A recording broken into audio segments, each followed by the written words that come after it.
دي أسامي الناس اللي عرفت كلمة السر في الفيديو اللي فات، والناس اللي اسمها ما ظهرش، فده بسبب إني منزل الفيديو من أسبوع وعامله مجدول، فما تزعلوش مني. وقبل ما نبدأ صلي على سيدنا محمد عليه أفضل الصلاة والسلام، ويلا بينا نبدأ الفيديو. أنا بدأت القناة دي من 3 شهور تقريباً، والحمد لله النهاردة وصلنا ل 3000 مشترك، ولكن لو خسرت القناة دي ورجعت من الأول تاني ولازم أبدأ من جديد، هل هقدر أعملها تاني؟ عشان أعمل فيديوهات على اليوتيوب ملهاش علاقة بالحظ نهائياً، لأنها عبارة عن طرق معينة لازم أعملها في القناة، ولو فهمت الطرق دي هقدر إن شاء الله أعمل أي فيديو يجيب مشاهدة. ففي الفيديو ده هبدأ أعمل قناة جديدة من الصفر وأعمل الحاجات اللي اتعلمتها، وعشان أجيب مشاهدة في حاجات معينة لازم أمشي بيها بالترتيب، ولو عرفتها فأنت هتوفر على نفسك نصف المسافة. وأولا العثور على فكرة. طبعاً أنا قناتي بتتكلم عن عمل محتوى بالذكاء الاصطناعي، ولكن من زمان كنت عاوز أعمل ملخص أفلام، فقررت إني أعمل المحتوى ده، ولكن اخترت القرار مش عشان أنا بحب المحتوى ده، ولكن عشان ده محتوى بيجيب مشاهدات عالية جداً، ولو كان المحتوى ده مشاهدات قليلة فأنا مش هوصل لحاجة نهائياً، وفي الآخر هسيب القناة. فلازم أختار أي شيء بالمنطق والعقل، مش بمجرد عاطفة وحبي للشيء.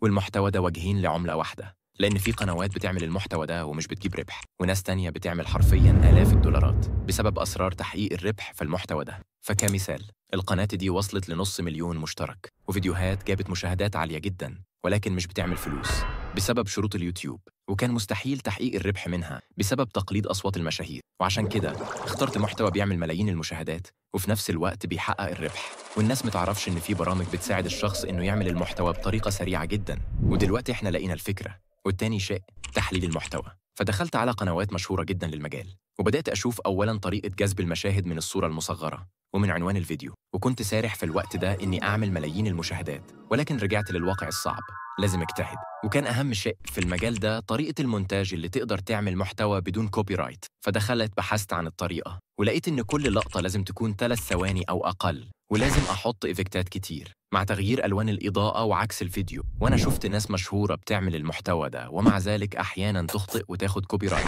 فاستعديت إن ممكن يقابلني مشاكل مستقبلياً. وجه وقت عمل القناة، فدخلت على القناة قديمة وضغطت على القناة ثم هنا، واخترت عمل قناة جديد. والسبب لاختياري قناة قديم بسبب خوارزميات اليوتيوب اللي بتعتبر القنوات الجديدة روبوت، أو لازم تقعد فترة معينة عشان تبدأ القناة تعمل مشاهدة طبيعية. دخلت على الشات جي بي تي عشان أعمل اسم للقناة بإني أكتب أعطيني 50 اسم لقناة يوتيوب عن ملخصات الأفلام، واخترت اسم منهم، وبعدها عملت وصف بسيط ومميز للقناة. وطبعاً أصعب شيء هو تحقيق شروط اليوتيوب، 1000 مشترك و4000 ساعة مشاهدة. ولازم تعرف إن أغلب الناس في العادة بتوصل للأرقام دي في خلال 4 أو 5 شهور، فلازم تتوقع إنك تقعد فترة بدون عائد. ونيجي لأهم شيء، عمل أول فيديو. وفي شخص قال اعثر على شخص قام بعمل النتائج التي تريد الوصول إليها، وقم بعمل بتقليد ما يفعل وستصل لنفس النتائج. فتعال نلاقي فيديو جامد. فكتبت ملخص أفلام وقعدت أشوف فيديو منتج، ولقيت الفيديو ده، فقررت أجيب فيلم مشابه ليه. وكان عندي فيلم مشابه ليه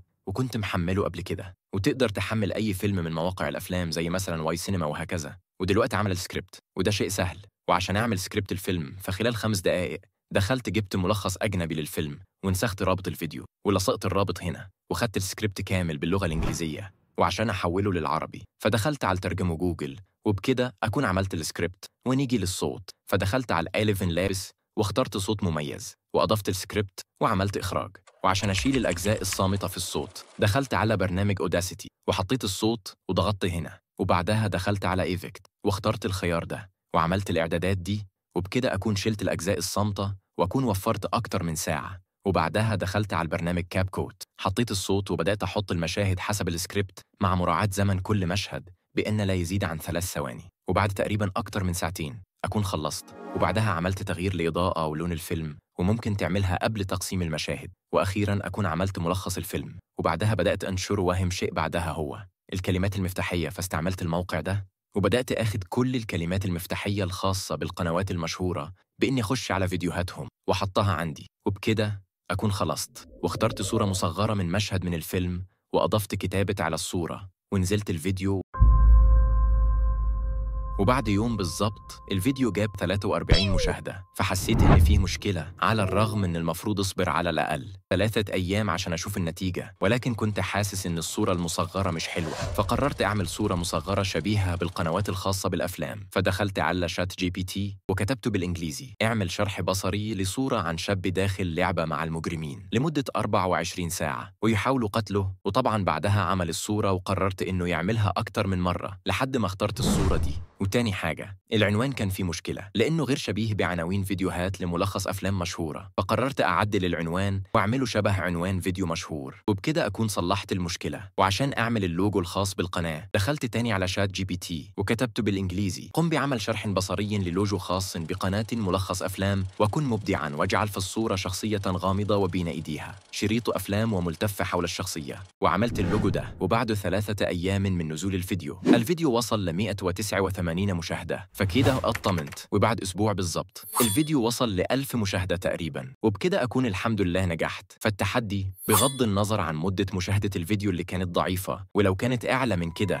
أنا كنت متأكد إن الفيديو هيوصل مش أقل من 5000 مشاهدة. وأهم شيء محاولة تطوير الفيديوهات عشان مدة المشاهدة تزيد وتوصل أكتر للناس. فبكده أنت عرفت السر الخاص بعمل قناة ملخص أفلام، وصدقني ده أكبر دليل إن فعلاً أي شخص يقدر يوصل ويعمل مشاهدات. وفي مشتركة عندي، فعلى بدأ أعمل قناة أنمي باستخدام الشرح بتاعي للفيديو اللي فات، ودي النتيجة اللي وصل ليها بغض النظر عن آخر فيديوهين اللي جابوا مشاهدات قليلة. وده بسبب أخطاء معينة، منها مدة المشاهدة للفيديو قليلة، ومدة الفيديو نفسها اللي أقل من 8 دقائق، وده من أكبر أسباب قلة المشاهدات. فاليوتيوب بيقرر يقلل وصول الفيديو للناس، وبكده أكون قلت كل حاجة. وانتوا عارفين ليه أغلبكم مش بيجيب مشاهدات؟ لأن أغلبكم المفروض يسأل نفسه حاجات مهمة جدا، ولو انتم عملتوها واتقنتوها صدقوني بإذن الله هتوصلوا. وأولها هي تقييم خبرتك في المونتاج، وهل هي فعلا جيدة بإنها تجعل الجمهور يكمل الفيديو؟ وهل خبرتك في عمل الصور المصغرة احترافية؟ طب هل خبرتك في الكلمات المفتاحية كفاية إنها تخلي الفيديو يجيب مشاهدة أو لأ؟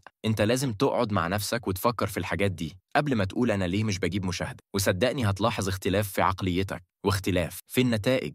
وعاوز أقول آخر حاجة، وهو إني مسافر لمدة أسبوع أو أسبوعين إن شاء الله، فعاوز أرجع ألاقي الفيديو ده إن شاء الله يكون أعلى فيديو جايب مشاهدة وأعلى لايكات. أنا عارف إنكم تقدروا تعملوها ومفيش حاجة مستحيلة عليكم، وعشان كده طلبت منكم الطلب ده. وأكتر حاجة بقولها في فيديوهاتي هي الاستمرارية، وكلمة السر في الفيديو ده الاستمرارية 1. وشكراً على المشاهدة، ويا رب الفيديو يعجبكم.